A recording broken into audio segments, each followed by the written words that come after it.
Kita lanjutkan dengan teori kebijakan dividen yang kedua, yaitu bird in the hand theory. Gordon and Littner beranggapan bahwa investor berpikir bahwa dividen saat ini lebih pasti, sehingga kurang berisiko dibandingkan kemungkinan keuntungan modal di masa depan. Oleh karena itu, mereka lebih menyukai dividen saat ini. Atau dengan analog, investor memandang satu burung di tangan lebih berharga daripada 1000 burung di udara. Dengan demikian, investor akan menilai tinggi pada perusahaan yang memberikan rasio pembayaran dividen tinggi saat ini. Implikasinya bahwa kebijakan dividen akan lebih disenangi dengan rasio pembayaran dividen yang tinggi, dan rasio pembayaran dividen tinggi akan menaikkan P0.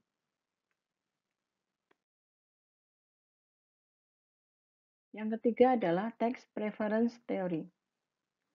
Kenyataannya, capital gain dikenakan pajak dengan tarif lebih rendah daripada pajak atas dividen. Maka saham yang memiliki pertumbuhan yang tinggi menjadi lebih menarik.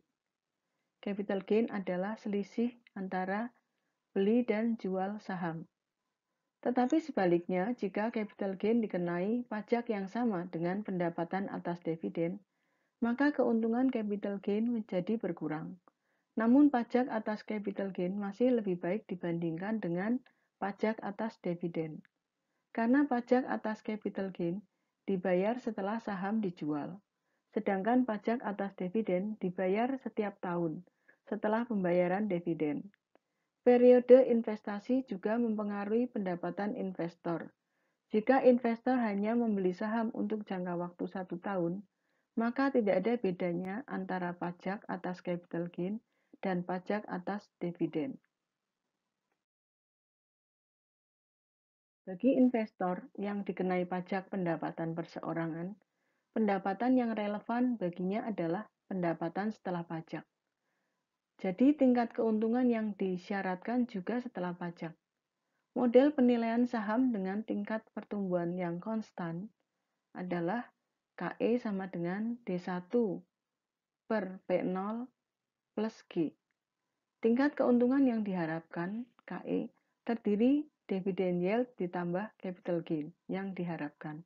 Untuk memperoleh tingkat keuntungan setelah pajak yang diharapkan, kita harus menyesuaikan kedua komponen tersebut dengan pajak. Misalkan seorang investor berada dalam tingkat pajak pendapatan sebesar 28%.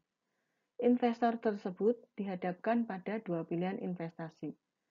Pertama, saham dengan harga pasar Rp100, dividen tahun pertama Rp12, dan tingkat pertumbuhan 3%. Pilihan kedua adalah saham dengan harga pasar Rp100, dividen tahun pertama Rp4, dan tingkat pertumbuhan 11%. Misalkan kedua saham tersebut hanya dimiliki selama setahun. Maka keuntungan yang diharapkan adalah KE sama dengan D1 per P0 plus G sama dengan 12 per 100 plus 3%. Kita hitung sama dengan 15%. Untuk saham yang kedua, KE sama dengan D1 per P0 plus G sama dengan 4 per 100 plus 11%. Kita dapatkan angka 15%. Jika capital gain dikenakan pajak dengan tarif lebih rendah daripada pajak atas dividen, maka saham yang memiliki tingkat pertumbuhan yang tinggi menjadi lebih menarik. Sebaliknya, jika capital gain dikenai pajak yang sama dengan pendapatan atas dividen, maka keuntungan capital gain menjadi berkurang. Tetapi pajak atas capital gain masih lebih baik dibandingkan dengan pajak atas dividen, karena pajak atas capital gain baru dibayar setelah saham dijual. Sementara pajak atas dividen harus dibayar setiap tahun setelah pembayaran dividen.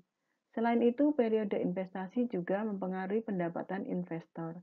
Jika investor hanya membeli saham untuk jangka waktu 1 tahun, maka tidak ada bedanya antara pajak atas capital gain dan pajak atas dividen. Dari kedua saham tersebut, investor membeli saham untuk jangka waktu 1 tahun. Tingkat keuntungan setelah pajak dapat ditentukan sebagai berikut. KE sama dengan dividen yield dalam kurung 1 plus T plus capital gain yield dalam kurung 1 plus T sama dengan 12%, 1 minus 28% plus 3%, 1 minus 28%. Akan kita dapatkan hasil 10,8%. Demikian juga yang kedua, KE sama dengan dividen yield 1 plus T plus capital gain yield 1 plus T sama dengan 4%, 1 minus 28% plus 11%, 1 minus 28%. Kita dapatkan hasil 10,8%. Tetapi apabila investor membeli saham untuk selamanya, maka tingkat keuntungan setelah pajak kedua saham tersebut adalah sebagai berikut. KE sama dengan dividen yield 1 plus T plus capital gain yield sama dengan 12%, 1 minus 28% plus 3%. Dapatkan hasil 11,64%. Untuk saham yang kedua, KE sama dengan dividen yield 1 plus T plus capital gain yield sama dengan 4%, 1 minus 28% plus 11%, sama dengan 13,88%.